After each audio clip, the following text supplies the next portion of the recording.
মমতা মাঝি বলো রাধামোহনপুর অঞ্চল প্রধান মমতা মাঝি জিন্দাবাদ জিন্দাবাদ জিন্দাবাদ মমতা মাঝি জিন্দাবাদ জিন্দাবাদ জিন্দাবাদ রাধামোহনপুর অঞ্চল প্রধান মমতা মাঝি জিন্দাবাদ জিন্দাবাদ জিন্দাবাদ মাতা কি জয় শ্রী রাম জয় শ্রী রাম জিন্দাবাদ জিন্দাবাদ জিন্দাবাদ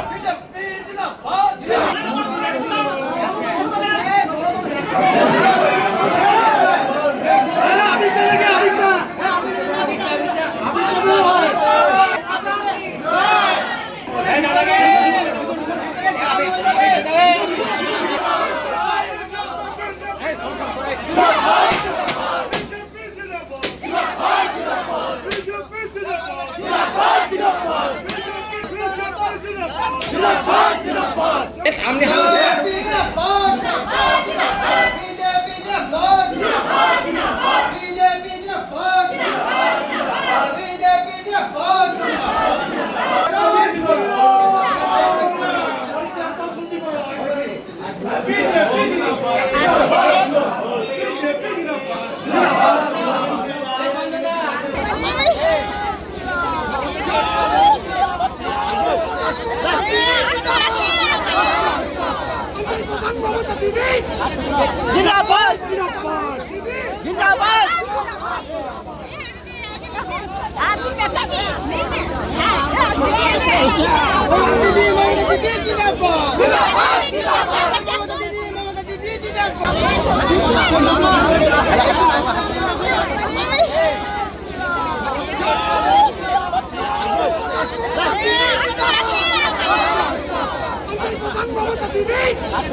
জিন্দাবাদ জিন্দাবাদ জিন্দাবাদ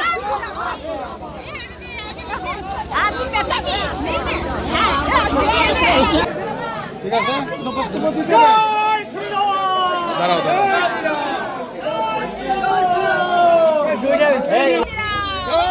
আজকে পঞ্চায়েতে ভোট গঠন হলো এবং বিজেপির দখলে এলো, কি বলবেন?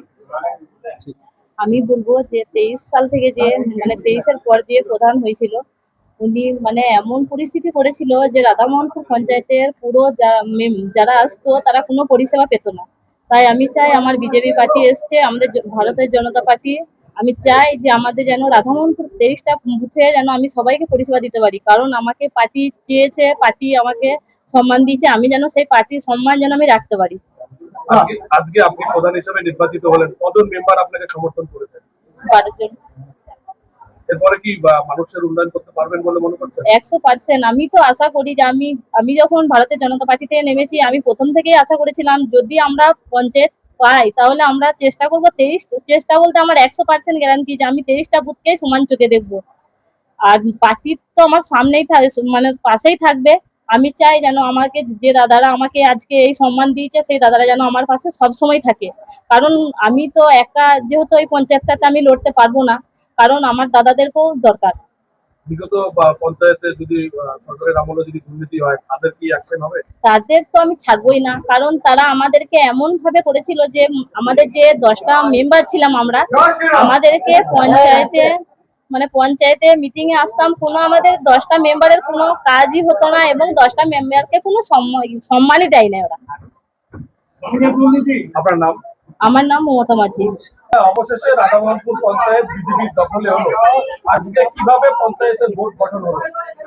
আজকে আমাদের পঞ্চায়েতের যে মেম্বার ছিল তার 1/3 অর্থাৎ আমাদের 10 জন ছিল, আরো 2 জন বিরোধী পক্ষে আগে যারা সরকারে ছিল তারা আমাদের পক্ষে আজকে সমর্থন করেছে।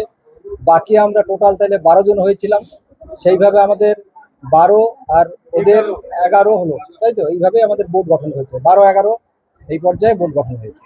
এই পঞ্চায়েতের মোট সংখ্যা কত? 23 জন। 2023-এর ফলাফল কি ছিল?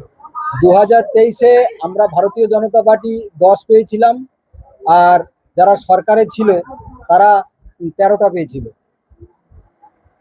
আজকে যে সরকার এই বোর্ড গঠন হলো, এই বোর্ডে তৃণমূল কংগ্রেসের কজন মেম্বার আপনাদের সমর্থন করেছে? 2 জন মেম্বার আমাদের সমর্থন করেছে। আজকে পঞ্চায়েত প্রধান কি ইস্তফা দিয়েছে? পঞ্চায়েত প্রধান মে মাসের 29 তারিখে ইস্তফা দিয়েছিলেন। এবার কি মনে হচ্ছে পঞ্চায়েতের কি প্রকৃত উন্নয়ন হবে? প্রকৃত উন্নয়ন তো 100% হবে। আমরা বিগত দিনে মানে কিছুদিন আগের থেকেই দেখছি, যখন ভারতীয় জনতা পার্টি পশ্চিমবাংলার সরকারে এসছে তখন থেকে কিন্তু পশ্চিমবাংলার উন্নয়ন শুরু হয়ে গেছে। আমরা বিগত দিনে পশ্চিমবাংলার যে 1.5-2 মাসের বাজেটে আমরা দেখতে পেরেছি পশ্চিমবাংলার উন্নয়ন। আমরা আশাবাদী বা আমরা 100% গ্যারান্টি যে ভারতীয় জনতা পার্টি যখন সরকারে এসছে, ভারতীয় জনতা পার্টি যখন রাধামোহনপুর অঞ্চলে এসছে, এই অঞ্চলের জনসাধারণের জন্য উন্নয়ন অবশ্যই করবে 100%। জয় শ্রীরাম। সেই পঞ্চায়েতের আমলে যদি কোনো দুর্নীতি হয় তাহলে কি সেই দুর্নীতির সঠিক তদন্ত হবে? দুর্নীতির সঠিক তদন্ত তো হবেই, আর তার সঙ্গে সঙ্গে সেই তদন্তর যদি আমরা সঠিক তদন্ত খুঁজে পাই তাদের কঠোর থেকে কঠোরতম শাস্তি দেওয়ার ব্যবস্থা করা হবে। মানে দুর্নীতির সঙ্গে যারা যুক্ত থাকবে তারা অবশ্যই শাস্তি পাবে।